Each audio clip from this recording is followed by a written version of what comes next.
राम राम शेतकरी मित्रांनो, आज आपल्या मराठी ब्लॉगमध्ये तुमचं स्वागत आहे. आणि आजचा ब्लॉग म्हणजे मंचक देवकत्ते, राहणार बुक्तरवाडी, आमच्या शेजारी. तर एवढ्या उन्हातानाचं हे असे जनावरं घेऊन आलते आपल्या इकडं. किती ता म्हणजे का ना आहेत की 10 मोठ्या शेळ्या 10 आहेत. बकऱ्याला घ्या बरं इकडं. तुम्हाला जे दाखवायचंय ते दाखवायचंय. हो का, हे हत्यार सुद्धा म्हणाय हरकत नाही का हो? अरे हत्यारच आहे. आवडतंय का नाही? हत्यारच आहे, हत्यार. बघू शकता. म्हणजे करण्याची किंमत किती आहे? 50,000. 50,000चं शपथ हत्यार आहे किंवा खोटं नाही. तुम्ही बघू शकता. एक 50,000 मी देतो त्याला. 50,000चं आहे. तर बघू शकता माणूस कसा आहे. फक्त एक पिल्लू 50,000चं आहे. पण ह्याला कष्ट किती घ्यावं लागला असेल म्हणजे का ना? हा, बिन कष्टाचं होतंय का ते? कष्टच घ्यावं लागतं. कधी कुणाला 1 रुपया सुद्धा मागायची गरज पडत नाही. ज्या दिवशी आपल्याला अडचण येईल त्या दिवशी बारकं पिलू जरी काढलं चालतंय, आपलं व्यवहार भागतंय. कुणाचे घर फोडायची गरज नाही, कुणाच्या चोऱ्या करायच्या नाही. हे संबंध येत नाही. कष्टानं कमवायचं आणि रुबाबात खायचं. असं एक आमचं शेतकऱ्याचं म्हणणं असतंय की खूप कष्ट करायचं, खूप कष्ट करायचं. तर बघू शकता 50,000चं नुसतं एक बुकुड आहे म्हणल्यानंतर तुम्ही पण दांडगे माणूस झाला हो आता. हा, आणि असे बघा हे रान भरून शेळ्या येतात. बारकी पिल्ले हे किती तर बारकी पिल्ले भरपूर 20 असतील ना. बघू शकता. ऊन म्हणता येत नाही, पाऊस म्हणता येत नाही, गारवा नाही, काय नाही. दिवसभर घेऊन फिरायचं. पण एक गोष्ट चांगली हो, ह्यांना टाकायची काही गरज नाही ना. असं दिवसभर घेऊन फिरले बस काम झालं. हे बघू शकता लहान मोठं किती जनावर आहे. जवळजवळ समजा जर बघितलं तर 30-35 आहेत. घरी किती ताने? घरी आणि 7-8 आहेत म्हणा. ये बर. पावसाळा उन्हाळा सारखं घेऊन आपल्याला फिरावंच लागतंय.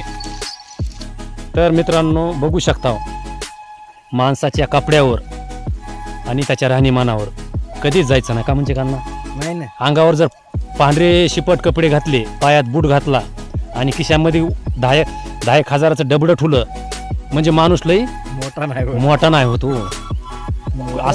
असं कष्ट करायचं. आज या माणसाकडे चलत जर भांडवल बघितलं तर 2-4 लाखाचं हे भांडवल. पण वाटतंय का बघून म्हणजे का म्हणजे आज पूर्ण दिखावा करावा लागला हो. पोझिशन ऐका ना, अंगावर कपडे फेपडे टाईट, एखादा डोळ्याला चष्मा घातला मग त्यानं कुणाकून झपके खाऊन 10 रुपये आणलेले असू द्या, असं झालेलं आहे. आणि आपला वरचेवरी खर्च घर परपंच भागावा म्हणून एका दिवशी ह्यांच्या मंडळीला शाळेकडे पाठवून रोजानं कामाला जाते. बरोबर आहे? हो, बरोबर आहे. कामाला जातो की एवढ्या शेळ्या मंडळी बघतात आणि हा गडी रोजानी कामाला. हप्त्यामध्ये 2 दिवस गेलं तर आपला इतर खर्च बाजार हाट भागतंय. आणि सालाचे 12 महिन्यात आपलं चालूच आहे. ह्या शेळ्या तर चालूच आहेत. तर 1 पिलू विकलं तर 10,000 रुपये येतील. 1 पिलू विकल्यानंतर 10,000 कसलं विकू द्या, एवढं विकू द्या. हा हो ना. आज मटणाचे मार्केट वाढलेले. 800 रुपये किलो झालंय ते. 800 रुपये. खरंच आजच्या काळात जर बघितलं तर हे सोनं आहे. पण ह्या सोन्याला सांभाळा किती कष्ट आहे हे फक्त आपल्या शेतकऱ्यालाच माहिती आहे. त्यांना की बांधून ठुलं, दिला कडबा फेकून गेले मनगटावर तेल घालून कुठं फिरायला जमतंय का? तसं काय होणार आहे? तसं काय होत नाही. सकाळी 9-10 वाजता सोडायच्या, 4-5 वाजता नेऊन बांधायच्या, मस्तपैकी 2-3 दुधात भाकरी चुरून खायच्या. आराम. झोप लागलेली सुद्धा पता लागत नाही हो. झोपेची गोळी सुद्धा घ्यायची गरज नाही. झोपेची गोळी घ्यायची गरज आहे. हा, एक माणसाला झोपेच्या गोळ्या घ्यावा लागायच्या. ज्यांच्याकडे पोत्यानं पैसा आहे म्हणजे त्यांना आई शपथ खोटं नाही, नाही नाही पोत्यानं पैसा आहे. हा. कैक जणापाशी तर एखादा बारका हाती भरल, छोटा हाती पैशानं, बरं. पण त्याला संध्याकाळची झोप नाही. त्याला झोप येतच नाही ती. त्याला काय? जेवण बी त्याला हे खायचं नाही, ते खायचं नाही, आणि सगळे पदार्थ बंदायचे. बंद. आणि संध्याकाळी झोपायचं म्हणलं तर एक गोळी घेतल्याशिवाय झोप झोप नाही. आपल्याला दिवसभर एवढ्या किती ऊन पडलेले हो, आमचे डोके तापलेत.